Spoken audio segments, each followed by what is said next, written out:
आप देख रहे हैं पुलिस टुडे न्यूज, जहां सच है हमारी पहचान और निष्पक्षता पत्रकारिता हमारा अभियान।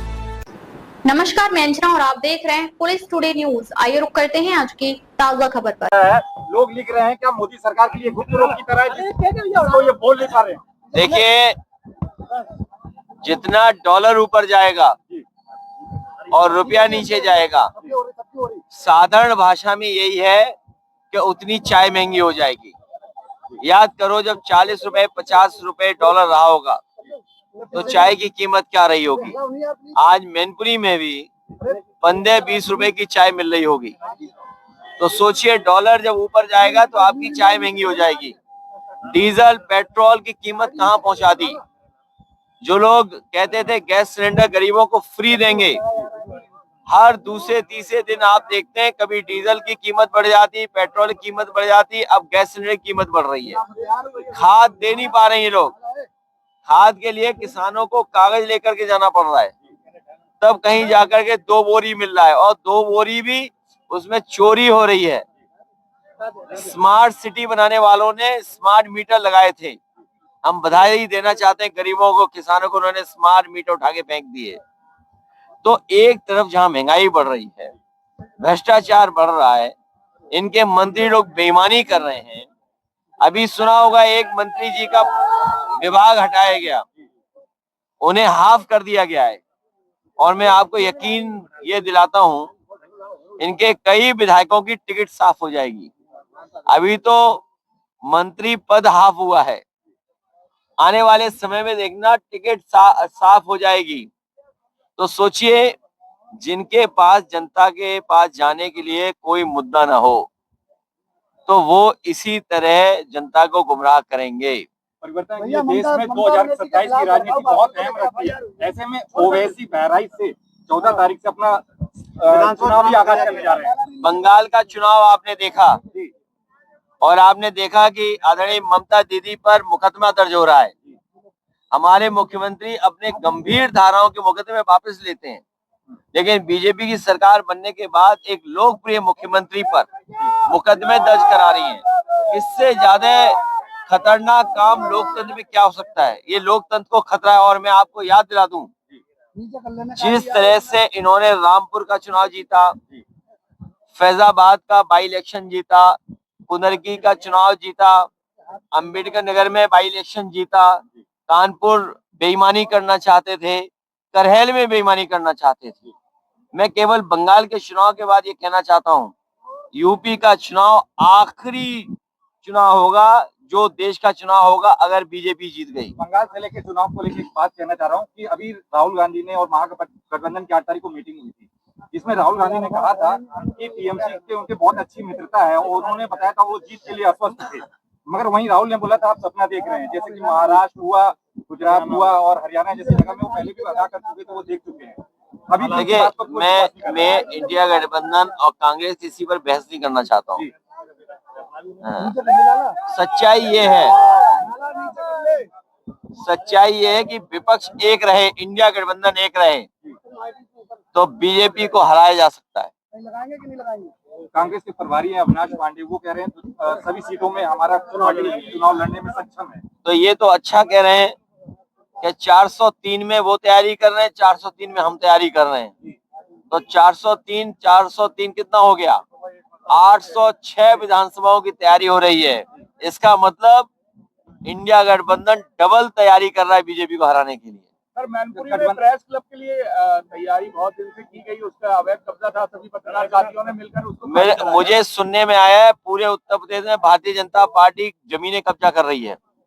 मैनपुरी में भी बड़ी पैमाने पर जमीनें कब्जा की होंगी। तो ये मंत्री लूटना चाहते हैं। अभी एक मंत्री हाफ हुआ है, देखना जनता इन मंत्रियों को साफ कर देगी। राजनीति में भाषाओं की मर्यादा सब लांघ चुके हैं सारे राजनीतिक दल। ऐसे में आप क्या कहना चाहेंगे? लगातार भाषाओं की, कभी समाजवादी पार्टी ने और कभी हमने एक सीमा के बाहर किसी का विरोध नहीं किया, और खासकर कोशिश की है कि भाषा और शब्दों को चुन करके बोलें। लेकिन बीजेपी के कई ऐसे लोग हैं जो लोकतंत्र में किसी भी नेता की परवाह नहीं कर रहे हैं, किसी तरह का सम्मान की भी परवाह नहीं कर रहे हैं, अनपार्लियामेंट्री लैंग्वेज यूज कर रहे हैं। और ऐसी भाषा का इस्तेमाल कर रहे हैं जिसकी आप और हम लोग कल्पना नहीं कर सकते। ऐसा राजनीतिक व्यवहार, ऐसा राजनीतिक शिष्टाचार कभी नहीं देखा जितना भारतीय जनता पार्टी ने खत्म किया है। विपक्ष लगातार आरोप लगाता रहा कि एजेंसियों का दुरुपयोग होता है। ममता बनर्जी जी पर एफआईआर नहीं होनी चाहिए थी। अगर ये परंपरा बनेगी कि एक मुख्यमंत्री हटेगा उसकी सरकार जाएगी तो दूसरा मुख्यमंत्री एफआईआर दर्ज कर देगा। सवाल, एक एजेंसियों का दुरुपयोग का लगातार विपक्ष सवाल खड़े करते रहा। 2027 का चुनाव नजदीक है, अगर एजेंसियों का दुरुपयोग इसी तरह होता रहेगा तो समाजवादी पार्टी किस तरह से? तो पूरी समाजवादी पार्टी चंबल चली जाएगी। और फिर मैनपुरी के लोगों अपने इतिहास के पन्ने पलटना, आजादी और अंग्रेजों से लड़ने के लिए मैनपुरी कॉन्स्पिरेसी केस याद करना। और केवल यही नहीं, मैनपुरी की प्रतिज्ञा एक कविता थी, उस कविता को याद रखना। यहाँ के जो मैं नाम भूल रहा हूँ, जो यहीं के थे मिश्रा जी, उन्होंने क्रांतिकारियों को ट्रेनिंग दी थी। मैनपुरी की प्रतिज्ञा पढ़ना, मैनपुरी कॉन्स्पिरेसी केस पढ़ना, ये वो धरती है जो अंग्रेजों से टकरा रही थी। ये तो अंग्रेजों के यहाँ वो कर रहे थे, क्या कर रहे थे, सूचना दे रहे थे, मुखबरी करने वाले लोग हैं। तो जब मैनपुरी के लोग अंग्रेजों से नहीं घबराए तो उनकी मुखबरी करने वालों से भी नहीं घबराएंगे। आखिरी सवाल, देश जो है जनता बड़ी परेशानियों से गुजर रही है, लेकिन मोदी जी बिल्कुल साइलेंट बने बैठे हैं महंगाई को लेकर। देखिए, जितना डॉलर ऊपर जाएगा उतनी चाय महंगी हो जाएगी, अंडा महंगा हो जाएगा। इन्हें विश्व गुरु बनने का मौका जो था खो दिया। अगर ईरान में हवाई जहाज उतार देते जैसे पाकिस्तान में उतरे थे तो ये युद्ध नहीं होता। आज सोचिए, हमारे लोग मारे गए हैं, जो नेवी के, जो हमारा जहाज लेकर के आ रहे थे, उन लोगों की हत्या कर दी गई। उसका जिम्मेदार अगर कोई है तो भारत सरकार की कमजोर फॉरेन पॉलिसी है। सर, एक सवाल है कि किसान जो है वो कहीं ना कहीं परेशान है। आलू भी महंगा हो गया, आलू बहुत सस्ता मार्केट में गया है, और उसके बाद आज मक्का जो चल रही है वो भी बहुत सस्ती हो गई है। समाज इधर यूपी में गांजा बहुत पकड़ा जा रहा है। पहले गोरखपुर में पकड़ा जाता था, अब लखनऊ में ज्यादा गांजा पकड़ा जा रहा है। और मैं आपको आलू और मक्का, जो आलू नहीं कीमत दे पाएगा और जो मक्का हमारी सड़ जाती है, समाजवादी सरकार बनेगी तो इससे अल्कोहल, पीने